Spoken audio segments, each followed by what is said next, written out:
une fois encore, prière devra servir notre intervenant. Merci. Est-ce que c'est l'éducation qui vous passionne? C'est à vous de voir. Est-ce que c'est l'inclusion des femmes qui vous passionne? C'est à vous de voir. Est-ce que c'est la thématique d'accès à l'eau? Est-ce que c'est la thématique d'accès à la nourriture? Est-ce que c'est la pauvreté, les inégalités, le changement climatique? Il y a tellement d'opportunités, il y a tellement de thématiques sur lesquelles vous pouvez vous concentrer. Et ça, tout ça, c'est des choses sur lesquelles vous pouvez avoir des idées, développer ces idées-là, peut-être même les commencer de façon bénévole et peut-être avoir des financements ou bien avoir des partenaires, avoir en tout cas accéder à des choses qui permettent de faire grandir cette idée-là. Leadership, parce qu'il faudrait que vous vous mettiez à la place des autres également. C'est pas parce que vous avez une initiative que vous allez juste la développer juste comme ça, sans vraiment penser à ceux à qui ça doit être bénéfique. Il faudrait avoir la capacité à vous mettre à la place des gens, l'empathie. Deuxième compétence, la flexibilité et l'adaptation. Flexibilité parce que la plupart de ces opportunités ne vont pas être à 100% dans votre ligne directive. Ne vont pas être à 100% ce que vous voulez. 3. La capacité à se créer un réseau. Et cette thématique va venir beaucoup parce que les opportunités internationales, je vais dire, à peine 10% sont postées en ligne. 8% sont vulgarisées, je vais dire, au plan global pour que tout le monde y accède. Il y a certaines opportunités que vous n'allez jamais voir écrites sur Internet, mais qui existent. Comment est-ce que vous faites pour avoir accès à ces opportunités-là? Il faudrait avoir un réseau de qualité. Et 4, je vais dire, le plus important, la capacité à s'organiser, à faire des recherches. Nous sommes au 21e siècle. Il faut, tous autant que nous sommes, il faudrait que chacun ait la capacité à aller chercher l'information. La capacité à être curieux et à rechercher les choses. Ne pouvez pas vouloir des opportunités internationales, vous êtes dans votre coin et vous attendez que ça descende du ciel pour venir vers vous. Où trouver l'information? Il y a plusieurs plateformes. La première plateforme, celle que je préfère, c'est opportunitydesk.org. Il y a également opportunitiesforafrican.com. C'est également le même concept. Il y a pas mal d'opportunités qui viennent au jour le jour. Ils sont très bien animés. Pareil pour opportunitiesforyouth.org. Autre chose, c'est les relations et les réseaux. Ça, j'en ai parlé précédemment, c'est qu'il faut avoir un réseau de qualité. Le réseau de qualité, ce n'est pas seulement dans la vie de tous les jours, mais c'est également en ligne. Vous pouvez être ici à Lomé, avoir quelqu'un qui est peut-être en Afrique du Sud, mais qui va vous ouvrir des portes que quelqu'un à Lomé ne va pas vous ouvrir.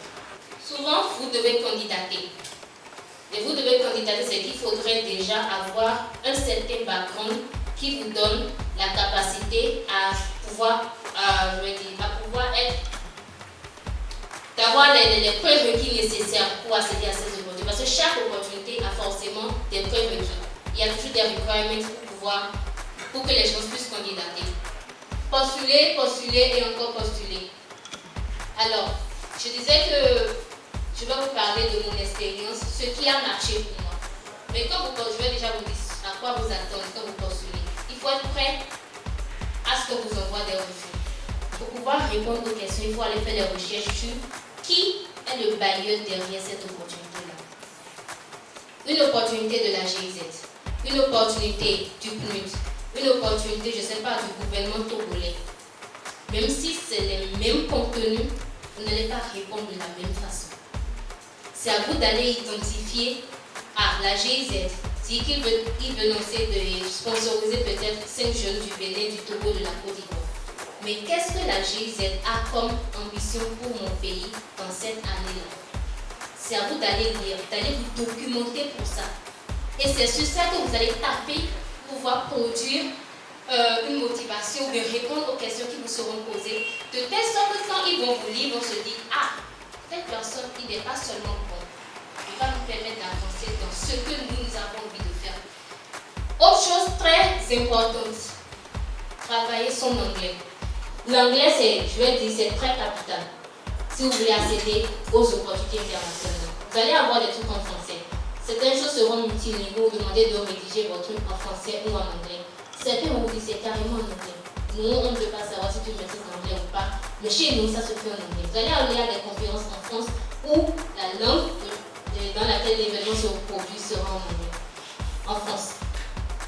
Vous pouvez faire autant de choses que vous voulez. vous pouvez avoir les expériences nécessaires, vous pouvez avoir l'anglais nécessaire. Mais si dans votre candidature, vous n'arrivez pas vraiment à parler, à mettre en valeur ce que vous faites, les gens ne le sauront pas. Et donc, il y a une phrase que quelqu'un m'a dit un jour qui reste toujours dans ma tête. It is not bragging when it is based on facts. Ce n'est pas de la vantardise quand c'est basé sur des faits. L'initiative est la base sur laquelle se construit le leadership. Il est important d'avoir un réseau de qualité, s'assurer toujours d'avoir le nécessaire pour mettre la chance de son côté. N'hésitez pas à partager les opportunités. Il est essentiel de faire le grand-duc sur soi, cultiver l'excellence, faire des activités qui impactent la communauté et ne jamais hésiter à postuler quand toutes les conditions sont réunies. Il s'appelle Je m'en fous. Il nomme sa plume s'en fout, au carrefour des mots s'en fout, et je m'en fous rend fou le public s'en fout. Alors, public s'en fout, je vous prie d'accueillir avec de vives ovations notre artiste slammer JP le Caméléon. Merci.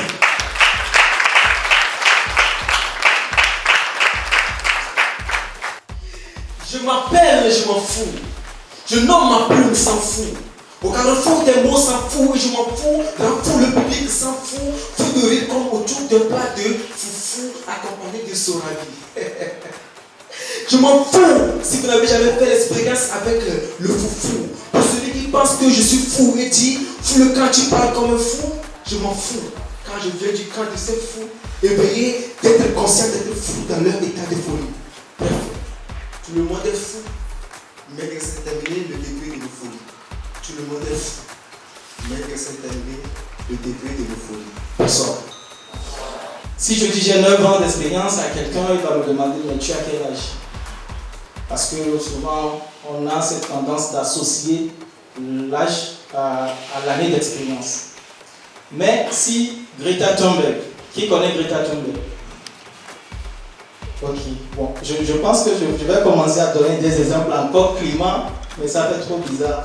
Mais pour donner le contexte, Greta Thunberg c'est une enfant, bon, une jeune activiste qui est connue internationalement par tout le monde. Donc je pense qu'elle a commencé à l'âge de 7 ans ou 8 ans. Et aujourd'hui, je pense qu'elle totalise déjà 5 ans d'expérience, si je ne me trompe pas. Mais si demain Greta à 15 ans dit qu'elle a 8 ans, 9 ans d'expérience, ça va passer crème. Mais si on ne te connaît pas, ça va peut-être tiquer. Mais c'est pour dire que l'expérience d'engagement, c'est important et c'est de plus en plus reconnu dans les organisations internationales. Donc voilà, j'ai 9 ans d'expérience dans l'engagement avec notamment mon association écologique qui a découlé sur plusieurs autres opportunités.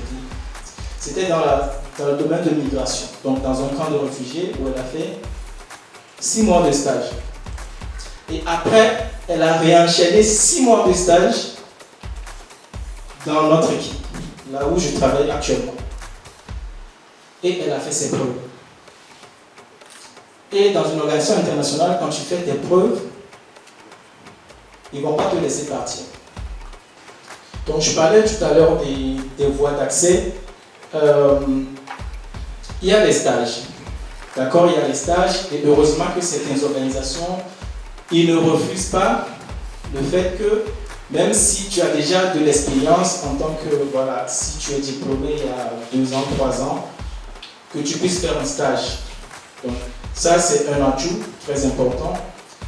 Je ne vais pas vous dire, si vous n'avez pas les moyens d'aller faire un stage non rémunéré quelque part, bon, moi, je ne vais pas vous encourager. Mais si vous avez les moyens et que vous voulez vraiment intégrer une organisation internationale, allez-y. Et même si après, ils ne vous proposent pas directement quelque chose, c'est toujours valorisant.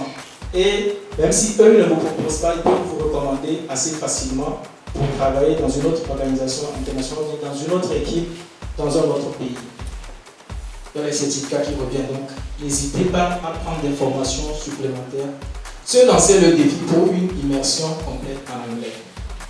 L'anglais, on va en parler, on va parler jusqu'à aujourd'hui. Pour moi, c'est naturel. Si je vais sur Google, je ne vais pas faire une recherche en français. Quand tu vois l'offre et tu dis ça, c'est l'offre du siècle. Ça, c'est mon offre. c'est comme si c'est moi, ils ont créé l'offre. Ok. Maintenant, pourquoi tu cours, tu postules avec du n'importe quoi? Il faut prendre tout le temps nécessaire pour étudier l'offre, étudier le jargon de l'offre. Ton CV là doit être unique, comme l'offre qui est unique à toi. Ton CV là doit être unique à toi, franchement, et adapté au jargon du poste.